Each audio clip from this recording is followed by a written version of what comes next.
Welcome back to Wealth-ology.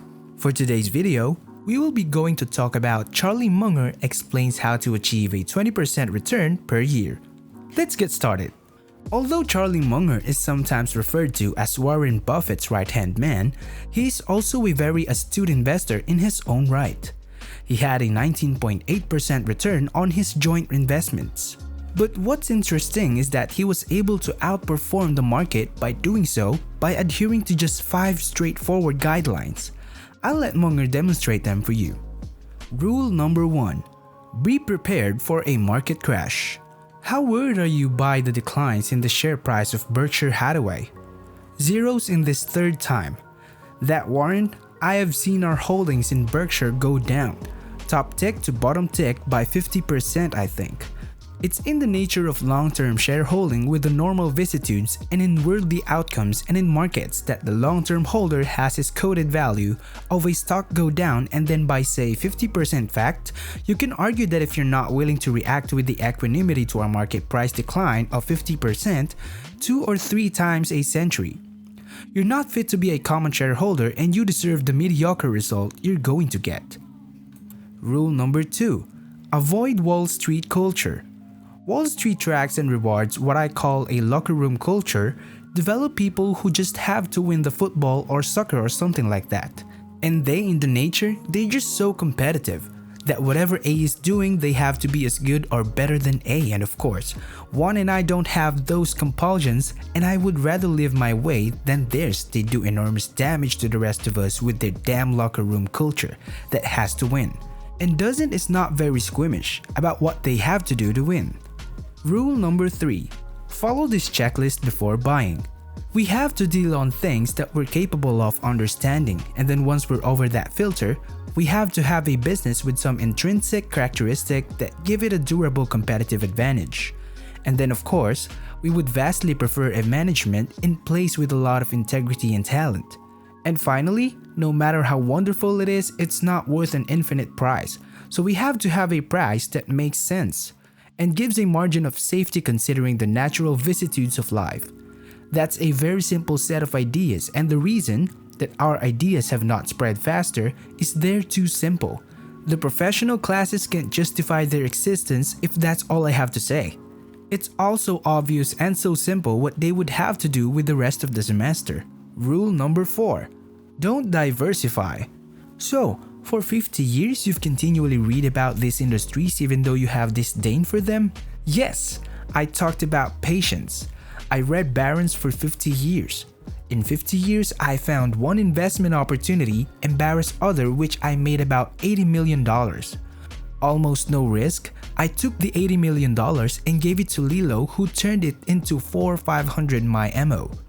So, I have made $400 or 500 million other reading Babe Barron's for 50 years and following my idea. Now that doesn't help you very much, does it? I'm sorry, I didn't have a lot of ideas. I didn't find them out easily, but I did pounce on one which one was right. Huh? Which idea was that? It was a little Automaru supply company anyway. It was a cigar bub. Is that K&W? No. This was, I've forgotten the name. It was the Monroe shock absorber and all that stuff. The stock was $1 and the gentle bounce of 811 3/8% were 35. When I bought the junk bonds, they paid me a 35%. They went right 207, let me call, you knows. And then the stock went from 1 to 40, but of course, I sold my stock at 15. But that was a very funny way to watch for 50 years of that was. Rule number 5. Be patient. Am I comfortable with a non-diversified portfolio? Of course. I'm if you save the Hmong. I care about the Hmongs. The Mothers has great stocks. LeBlanc Aperture, we've got a block of Costco. We have a block of the loose funds, and the rest is grips of the grabs. So, am I comfortable? Am I securely rich? Your camera's comfortable as I am. Part of her advisors understand, of course, they'd be better off if they did what I did. But in these 3 stocks of us, what are the chances that Costco is gonna fail? What are the chances of Berkshire Hathaway is going to fail? What are the chances that Lulu's portfolio and China's going to fail? Chancellor, any one of those things happening are almost zero. No chance that all three are gonna fail. Of course. It's come that's one of the good ideas had around young. When I started investing my little piddly savings as a lawyer, I tried to figure out how much diversity I would need if I had 10% advantage every year who horse stocks generally. I just worked it up in any format, or I just worked it out with my high school, and I realized that if I was going to be there for 30 or 40 years, I knew that 99% sure to do just fine if I never owned more than 3 stocks and my average holding period was 3 or 4 years. Once I'd done with my little pencil, I just never stopped moment. Believe this Bonor Dex, they teach about white versification again if you're the first occasion Israel who don't know anything. Warren calls them know nothing about if you're know nothing investor. Of course, user don't may have reach. But if you're not know if you're actually capable of agreeing on something that'll work better, you're just hurting yourselves looking for 51. 3 will somebody help 1 mole suffice and you do it right. Once you have 1 cinch, what else do you need in life? And so the whole idea but to know something investor needs a lot of diversification.